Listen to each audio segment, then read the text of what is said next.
They said it couldn't be done. I said it couldn't be done. But ooh, baby. We got it done. Browns versus Packers. Let's go. This was a defensive battle in the trenches, through and through. If you don't like defensive football, you probably didn't like this game. But as a person who is rooting for one of the two teams, it's a pretty big, not just victory, but a moral victory as well, because, man, we have been in the bottom of the power rankings both weeks now, into last year as well. So, hey, they can't put us in last on the power rankings anymore. The defense showed up this week. Well, not just when it mattered, but also during the entire game. Our offense leaves a bit to be desired, let's be honest. There were multiple times where I was like, just put Dylan Gabriel in. Flacco can't do anything for us. But in the end, he was competent enough. Flacco was competent enough to get us down the field. But let's talk about this game. So it started off, we got the ball first. We had a nice first down play, which is like, hey, a first down, let's fucking go. But then it seemed like Stefanski didn't want to finish this drive off. So we run it on a 3rd and long for whatever reason, and we punt the ball away. Jordan Love and the Packers come out. They have a Super Bowl ready offense. Let me remind you right now. Super Bowl ready offense. Super Bowl ready offense, okay? They start their drive, and then Love is sacked, baby. Love is sacked. Ooh, and that's a good defensive stand. We make them punt the ball. We don't get anything going on the next drive. Nothing new. And the second quarter comes around before you even blink. The Packers do drive the ball down the field this time, but we stop them before they can get a touchdown. And they do make the kick, which was a 39-yarder for Brandon McManus. At this point, we're deep in the second quarter. Our offense isn't doing much of anything. And that's when you start to kind of get those thoughts and those feelings of like, okay, there's going to be a point in this game where the Packers break out and just, boom, go down the field, get tons of points, right? But by the end of the second quarter, that didn't happen. Like, sure, there was some funny things happening on our offensive end, but our defense, no funny business. We made them pay. Made them pay for what, Yemi? For going into this game, and for every single one of their fans, and for every one of the Browns fans out there who definitely did not feel like we were going to do anything in this game. The Packers got the ball, and once again, defense shows up. We sack Jordan Love. They don't get any progress there. But wait, there was a flag. Of course, so they're not going to punt the ball right back to this.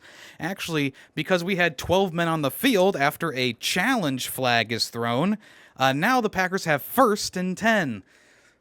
And of course, this is when the Packers start driving down the field. The fake handoff by Jordan Love was a bit of a kryptonite today. It even was fooling the cameraman at one point. They were getting down the field, I will say. Getting down the field, and I was starting to get worried that they were going to start that scoring drive after scoring drive thing. But sacked. That's right. Twice in the drive, Jordan Love sacked. At this point, the Packers gave the ball back to us, which I was pretty surprised about, seeing as they had all that momentum going in there. And we're actually going down the field. We actually have a nice ball, and we get past the 50. And instead of going for a field goal, which we were in field goal range, we got out of field goal range, then we went back into field goal range. But Stefanski wanted to go for it. And at that point, I was like, sure, Schmitty hasn't been the most accurate kicker, but he does excel at this, like, long-range field goals. But what does Stefanski do? He draws up a passing play, and Joe Flacco throws it right to the defense. Who could have seen this coming? But to go into the second half of this game, 3-0, felt really good. Our defense looks good enough that they stop them on that first drive, But Joe Flacco, immobile Joe Flacco, looks like a freaking statue standing there in the pocket and then getting pummeled by the defense. The Packers would then get a pretty big play and continue to get first downs until eventually, touchdown Packers. We all knew it was coming. It was just delayed a little bit. But yes, touchdown Packers, a quick throw to a guy named Fitzpatrick, not even Tucker Kraft. It was at this point where Flacco started to make some really bad throws, and we would have had a nice drive going, but he overthrew the receiver by, I don't know, at least a foot. I was saying it this entire game. We should just put Gabriel in, just see what happens, you know? Like, we're playing pretty good on defense, and I feel like the offense just needs a little bit more oomph to get going. You know, Flacco's slow, he's older, he's obviously not being that accurate with the ball. Maybe we put Gabriel in and he helps us out. But of course, you know, Stefanski doesn't want to do that, so we keep putting Flacco out there thinking that he's going to do something. We did get a 4th and 1 at one point, which was good, but didn't really amount to anything. But Bojorquez, the best punter in the league, puts them back at the 2-yard line. Punt on them hoes. We pin them back. They do get a nice throw to the outside, but we do end up stopping them and getting the ball back. And that's when Judkins, the rookie running back, has a huge run down the field. At that point, we have momentum, which we should have had this whole time, but we have momentum now. A couple of flags later, that saved our ass. And we're right there. We're knocking at the goal line. But then we get a chop block, which makes it 15 yards back from the goal. So we were right there knocking on the door. And then we got pushed back for a penalty. After that penalty happens, Flacco throws the ball 5 yards behind the line of scrimmage, and we get tackled in the backfield. So now it's even farther back. And then after that, we throw a 2-yard pass. Not exactly what you need there. But now it's time for the Schmitty redemption arc. He lines up for the field goal, and boom. Hits it through the uprights. Good work, Schmitty.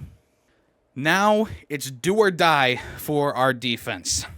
We got to stop him. Don't let him get any more points on the board. And what do? We get a motherfucking interception. Let's fucking go, dude. Then after that, we get a pass interference call in the end zone, puts us right back at the 1-yard line. And who do we give it to? That's right, Judkins in the backfield runs it in, pushes through, and gets the touchdown. I'm so sorry for last week. Do you forgive me? And Schmitty hits the extra point. Let's go. At this point, it's all tied up. There's about 3 minutes left in the game. Packers are looking to burn some clock.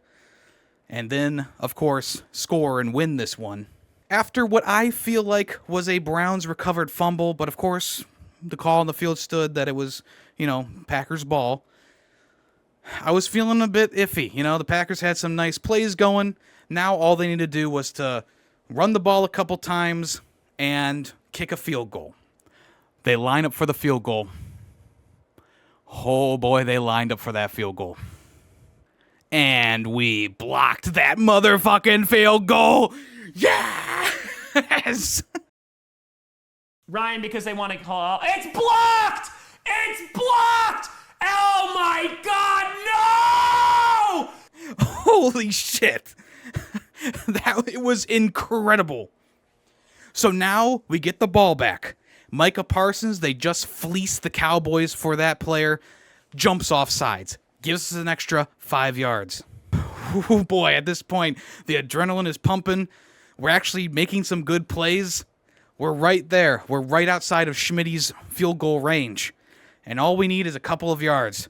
Flacco throws a perfect ball down the middle, and we don't have any timeouts left, so they got to really rush to spike that ball. But with 4 or 3 seconds left, we spike that ball. We give Schmitty the opportunity to fully redeem himself. And my boy Schmitty, he does it. He hits it straight through the uprights. Browns win 13-10, smacking the Super Bowl ready Packers and putting them down a peg. Let's go, man. Let's go. And it was at that point that there was a flag on the field, but the coaches and the teammates, they were already in the center cheering, shaking hands. We knew that the flag was on the Packers, and the rest will go down in history. 1-2, a 1-2 start. Not great. Should be 2-1. That Bengals game banged us real hard at the beginning of the year. But hey, a win's a win. This one was a heavy defensive bout, and we came out on top. Our defense is showing their stuff. So now, at 1 o'clock next week, we go to face the Lions, who are also a Super Bowl ready team, and by golly, do they have a gritty offense. And I go into this game with the same amount of hope I had for the Packers game here today. But if we can just have our defense play lights out again, maybe it'll be a closer affair than I think. I would still predict that the Lions are going to win next week. I think that that's a more likely situation than what happened this week. But I will take a gritty, hard-earned win at home in front of a crowd of Browns fans. And you know what? The kid behind us, sitting in the booth behind us, it was his birthday. I don't know who you are, but what a great birthday gift. So, we'll see what happens next week against the Lions. Hopefully our defense can cause them a bit of trouble. But I'm not going to be super upset if we end up losing against the Lions. But beating the Packers, that feels extra good. Let's fucking go. Brownies, let's fucking go. Mwah.